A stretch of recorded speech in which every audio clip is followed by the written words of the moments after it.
Hello students, সবাইকে welcome জানাই Bangla tutorial SR এর ইউটিউব ভিডিওতে। তোমরা যারা চ্যানেলটিতে নতুন আছো, এখনো সাবস্ক্রাইব করোনি, অবশ্যই সাবস্ক্রাইব করে নাও, তাহলে আমার ভিডিও সবার আগে পৌঁছে যাবে তোমাদের কাছে। আর যদি আমার পড়ানো তোমাদের ভালো লেগে থাকে তাহলে অবশ্যই লাইক, শেয়ার, কমেন্ট করে চ্যানেলটির সাথে থেকো। খুব শিগগিরই আসতে চলেছে আমাদের বাংলা টিউটোরিয়াল এসআর এর অনলাইন ক্লাস। লিংকে একটা নাম্বার দেওয়া থাকবে, সেই নাম্বারে যোগাযোগ করবে, আর ডেসক্রিপশনেও ডিটেলসে বলা থাকবে এই অনলাইন ক্লাসের ব্যাপারে। আজকের মূল আলোচনায় চলে যাওয়া যাক। আজকের মূল আলোচনা হচ্ছে দশম শ্রেণীর পাঠ্যপুস্তক সাহিত্য সঞ্চয়ন থেকে শীর্ষেন্দু মুখোপাধ্যায়ের লেখা আমাকে দেখুন গল্পটি। আমাকে দেখুন গল্পটিতে প্রথমে আমরা এটার বিষয়বস্তু নিয়ে একটু আলোচনা করব এবং একটু ঘটনার যে বিস্তার ঘটেছে গল্পটাতে সেটা নিয়ে একটু আলোচনা করব। তাহলে একটু ঘটনার সঙ্গে সেখানকার অন্তর্নিহিত অর্থগুলোকে একটু বুঝতে থাকলে আমরা কিন্তু লেখকের অভিব্যক্তিটাকে খুব সহজেই উপলব্ধি করতে পারবো। আমাকে দেখুন যে গল্পটি, সেটি অরিন্দম বসু নামে একজন ব্যক্তি, যাকে নিয়ে গল্পটা এগিয়েছে। কি দেখা যাচ্ছে, ভদ্রলোক, একদম সাধারণ গোছের একজন মানুষ, যার চেহারার মধ্যে আলাদা করে কোনো বিশেষত্ব নেই যেটা তাকে অন্যান্য সবার থেকে আলাদা করে।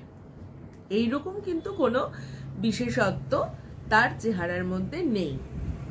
সেই জন্য বাসে হোক, ট্রামে হোক, যেখানেই তিনি ওঠেন কেউ তার দিকে তাকায় না, কারণ ওখানে ওনার মতো দেখতে আরো ৩-৪ জন মানুষ উপস্থিত।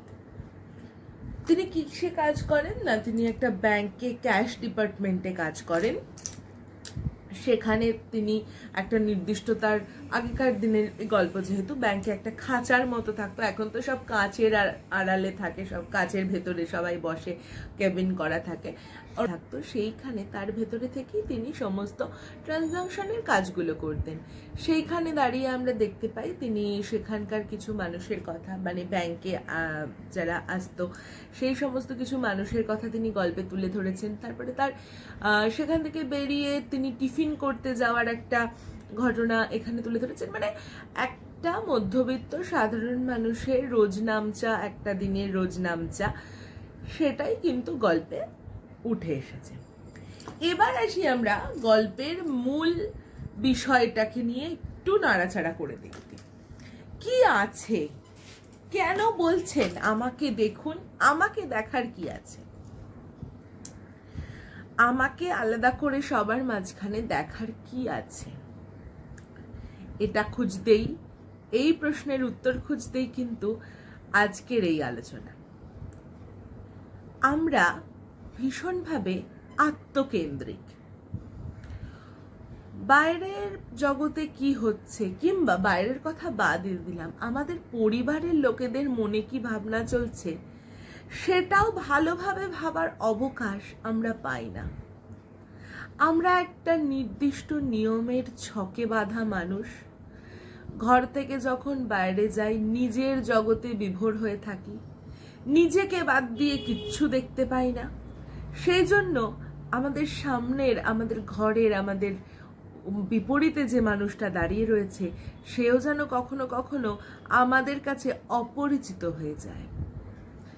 সেরকমই এইখানে যিনি অরিন্দম বাবু আছেন, দেখবে যে একটা গল্পের মধ্যে একটা জায়গা উল্লেখ করেছেন যে নিউ মার্কেটে যখন তিনি তার স্ত্রীকে নিয়ে জামা কাপড় কেনাতে নিয়ে গেছেন, তার স্ত্রীর চোখে সেখানকার রংচঙে আলো, শাড়ির দোকান, এগুলো অনেকটা বেশি যখন জায়গা অধিকার করে রয়েছে, তখন একদম নিউলি ম্যারিড কাপলের মতো তার স্ত্রী তার হাত ধরে নেই, তাকে অ্যাটেনশন দিচ্ছে না।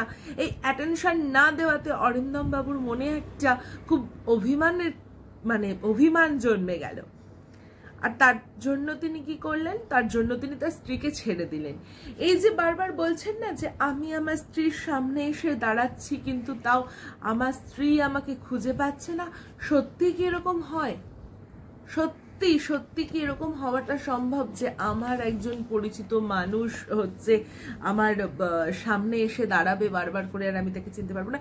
এটা নয়, এটা আসলে কি হচ্ছে যে ল্যাক অফ অ্যাটেনশন।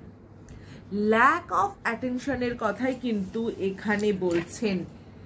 প্রিয় মানুষের সঙ্গেও সম্পর্ক হারিয়ে যায়, হারিয়ে যেতে পারে। যে হারিয়ে যাওয়ার কথা বলেছেন না, যে নিউ মার্কেট এরিয়াতে হারিয়ে গিয়েছিলেন এবং তিনি সামনে দাঁড়ানোর পরেও খুঁজে পাচ্ছিলেন না, আসলে হারিয়ে যাচ্ছিলেন না, আসলে সম্পর্কটা হারিয়ে যাচ্ছিল। নানান কিছুর চাপে, পারিপার্শ্বিক অতিরঞ্জতা, তারপরে আরো সমস্ত কিছুর মধ্যে অনেক সময় সম্পর্কগুলো, যেটা আসল খাঁটি সম্পর্ক, সেই সম্পর্ক ফিকে হয়ে যায়।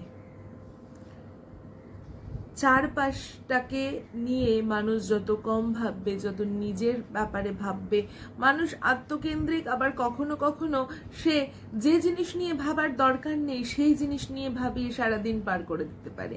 অথচ যে জিনিস তার ফ্যামিলির লোককে নিয়ে ভাবা দরকার বা নিজেকে নিয়ে ভাবা দরকার, সেই সময়টাও মানুষ নিজেকে তখন দেয় না। লেখক এখানে বলেছেন যে দেখবেন যত গল্প সামনের দিকে এগিয়েছে, তিনি বলেছেন যে কিসের কথা বলেছেন, যে আমাদেরকে লোক একটা পার্সপেক্টিভ থেকে দেখে আমাদেরকে লোক চিনতে পারে। ধরো আমি বা তুমি কোনো একটা নির্দিষ্ট জায়গায় থাকি, ধরে নাও যে কোনো ডাক্তারের অ্যাসিস্ট্যান্ট হিসাবে আমরা থাকি, ওটাই তখন আমাদের পরিচয় বহন করে। কোনো একটা চেয়ারে গিয়ে হয়তো বসি এবং নাম লিখি এবং পরপর সবাইকে ডাকি। পরে যখন কোনো পেশেন্ট আমাদেরকে রাস্তায় দেখতে পায়, সে ঠিক আমাদেরকে চিনতে পারে না। কেন চিনতে পারে না? কারণ আমি তখন সেই ডাক্তারখানাটাতে নেই, সেই আমার যে বসার যে চেয়ার, সেই চেয়ারে আমি নেই। তাই হয়তো রাস্তায় তখন আর সে আমাকে অত লোকের মধ্যে আলাদাভাবে চিনতে পারে না। এই চিনতে না পারাটাই কিন্তু এখানে লেখক একটা আক্ষেপের সুর হিসাবে এখানে রেখেছেন। তিনি দেখাচ্ছেন এই যে একটা কলার খোসার অনুষঙ্গ তিনি ব্যবহার করেছেন, তোমরা সবাই দেখতে পাবে যে একটা কলার খোসাকে যদি মাঝ রাস্তায় ফেলে রাখি, তাহলে হয়তো তিনি ভাবছেন যে কেউ যদি ওই কলার খোসায় পাপ পিছলে পড়ে যায়, তাহলে সেটা তিনি তার একটা উপকারই করবেন। কেন উপকার করবেন? তার কারণ তিনি সেই ব্যক্তি সেই রাস্তাটা সম্পর্কে সচেতন হবে, যে আমি তো একবার এই রাস্তায় পড়ে গিয়েছিলাম পা স্লিপ করে, তাহলে আমাকে একটু চোখ কান খোলা রেখে চলা উচিত। আমরা যে একভাবে এক মনে হেঁটে যাচ্ছি, আমাদের পারিপার্শ্বিক কি হয়ে যাচ্ছে কোনো দিকে কোনো নজর নেই, এই নজরটা যেন ফিরিয়ে আনার কথাই লেখক এখানে বলছেন। একটু সচেতনতা, একটু পারিপার্শ্বিক দিকে একটু তাকানো, একটু ভাবা, এই সবের কথাই কিন্তু এখানে লেখক বলছেন। লেখক এখানে খেলা দেখার প্রসঙ্গ এনেছেন।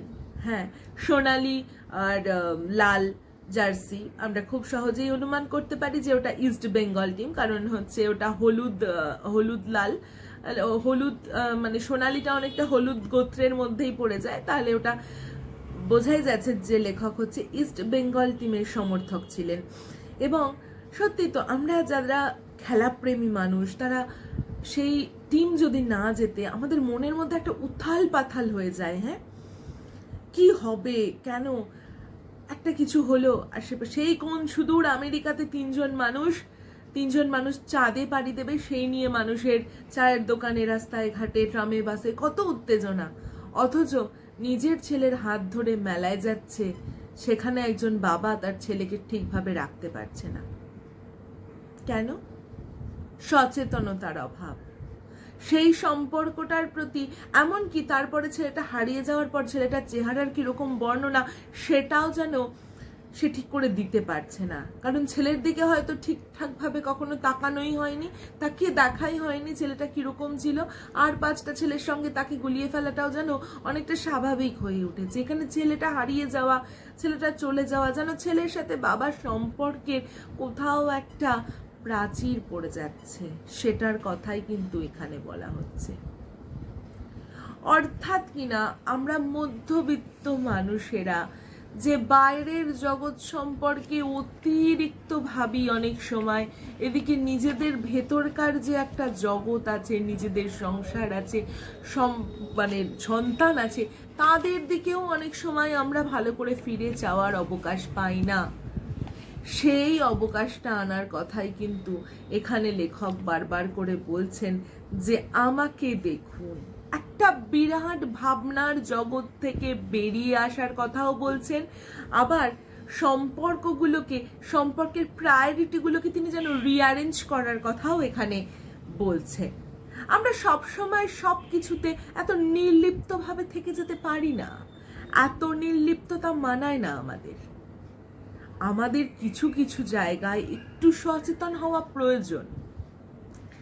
সেটাই যেন লেখক এইখানে এই গল্পের মধ্যে দিয়ে আমাদেরকে বুঝিয়েছেন। তিনি চাইছেন আমরা যেন আমাদের আশেপাশের কোনো মানুষকে এইভাবে সেই সব সম্পর্কগুলোকে হারাতে না দিই। তারাও আমাদের দেখুক, আমরাও তাদেরকে দেখি।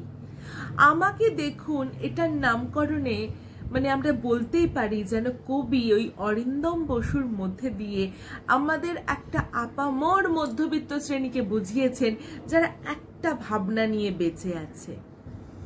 সেই ভাবনার মানে চিরাচরিত ভাবনার জাল কেটে বেরিয়ে একটু নিজস্ব সত্তার দিকে চেয়ে দেখাকেই এখানে কবি কিন্তু আমাকে দেখুন বলছে। আমাকে দেখুন, এটা নিজের ভেতর আমিটাকে দেখা, তোমার ভেতরে তুমিটাকে দেখা। আর এই যে আপামর যে আমরা মধ্যবিত্ত, কে চাঁদে পাড়ি দিয়েছে, কে গোল করতে পারেনি, এই দুঃখে নিজেদের সন্তান, নিজেদের সংসারকেও মাঝে মাঝে ভুলে যেতে পারি, এইটা করলে হবে না, এইটা করলে হবে না। আমাদের প্রায়োরিটিগুলোকে ঠিকঠাক রাখতে হবে। এইটার কথাই কিন্তু লেখক এখানে বলেছেন। আশা করছি আজকের আলোচনাটা তোমাদের কাছে অনেকটাই বুঝতে সুবিধা করবে এই গল্পটিকে। আমার এই আলোচনাটা একবার শুনে তোমরা গল্পটি পড়বে, তোমাদের কাছে গল্পটা জলের মতো সোজা মনে হবে। খুব শিগগিরই আসবো আরেকটা ভিডিও নিয়ে। এখান থেকে কি কি টাইপের এমসিকিউ আসতে পারে সেগুলো একদম পরপর দাগিয়ে দেওয়া হবে। আর খুব শিগগিরই আমাদের অনলাইন ক্লাস আসতে চলেছে, সেটার সমস্ত ডিটেলস তোমরা পেয়ে যাবে। আর সমস্ত ডিটেলস আরও জানার জন্য স্ক্রিনে দেওয়া নাম্বারে তোমরা আমার সাথে যোগাযোগ করতে পারো। আজকের মতো ভিডিওটা এই পর্যন্তই। খুব শিগগিরই দেখা হবে নতুন একটা টপিকের সঙ্গে। ততক্ষণ যারা যারা চ্যানেলটিকে সাবস্ক্রাইব করোনি অবশ্যই সাবস্ক্রাইব করে নেবে। আর আমার ভিডিও আর পড়ানো ভালো লাগলে অবশ্যই লাইক, শেয়ার, কমেন্ট করে চ্যানেলটির সাথে থাকবে।